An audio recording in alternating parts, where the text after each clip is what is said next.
జయశంకర్ జిల్లా కేంద్రంలో ప్రముఖ పారిశ్రామికవేత్త రతన్ టాటా జయంతిని ఘనంగా నిర్వహించారు. భూపాలపల్లి జిల్లా కేంద్రంలోని అంబేద్కర్ సెంటర్ వద్ద BSR associates, Tata AIA life insurance company, బిల్లా రాజిరెడ్డి ఆధ్వర్యంలో పారిశ్రామికవేత్త, దేశ గౌరవాన్ని ప్రపంచవ్యాప్తంగా పెంచిన మహోన్నత వ్యక్తి రతన్ టాటా 88వ జయంతిని ఘనంగా నిర్వహించారు. ఈ సందర్భంగా ఏర్పాటు చేసిన కార్యక్రమంలో పాల్గొన్న సభ్యులు రతన్ టాటా చిత్రపటానికి పూలమాలలు వేసి కేక్ కట్ చేసి వారిని స్మరించుకున్నారు.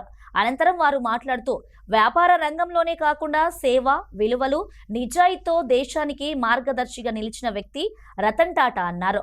ఆయన జీవితం అంతా సమాజ సంక్షేమం, యువత సాధికారత, విద్య, వైద్య రంగాల అభివృద్ధికి అంకితం చేసిన మహానుభావుడని కొనియాడారు.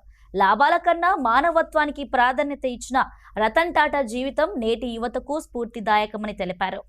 ఈ రోజు రతన్ టాటా గారి జన్మదినం సందర్భంగా భూపాలపల్లిలోని టాటా ఏఐఏ ఆధ్వర్యంలో రతన్ టాటా గారి యొక్క జన్మదినోత్సవ కార్యక్రమాన్ని కేక్ కట్ చేసి భూపాలపల్లి జిల్లా సెంటర్లో ఏర్పాటు చేయడమైనది. ఈ యొక్క కార్యక్రమానికి మా యొక్క టాటా ఏఐఏకి సంబంధించినటువంటి అడ్వైజర్స్ అందరూ, లీడర్సు, తర్వాత ఎస్బీఏలు, లైఫ్ ప్లానర్సు అందరూ కూడా పెద్ద మొత్తంలో వచ్చి ఈ యొక్క కార్యక్రమాన్ని విజయవంతం చేశారు. ఈ యొక్క భారతదేశానికి రతన్ టాటా గారు ఒక ప్రముఖ వ్యాపారవేత్తగా ఉండి భారతదేశానికి వారికి వచ్చినటువంటి లాభాలలో 66% మన భారతదేశ ప్రజల కోసం కేటాయించడం అనేటువంటిది చాలా గొప్ప విషయం.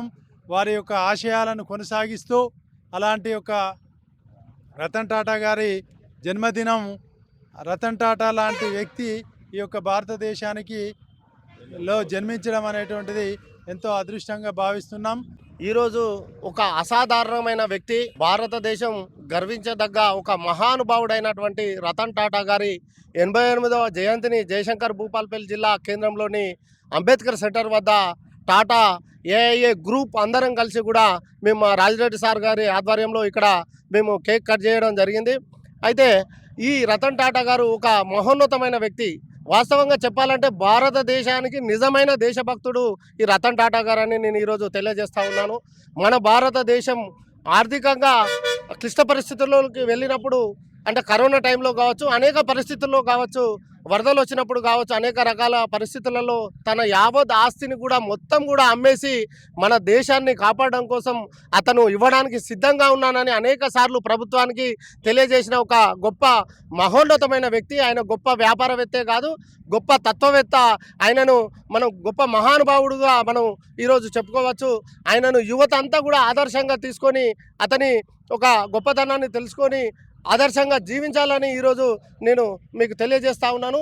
ఈరోజు వారి జయంతిని జయశంకర్ భూపాలపల్లి జిల్లా కేంద్రంలో మా టీం ఆధ్వర్యంలో అందరం కూడా అంగరంగ వైభవంగా ఈరోజు ఇక్కడ జయంతి వేడుకలను నిర్వహించడం జరిగిందని ఈరోజు తెలియజేస్తున్నాను.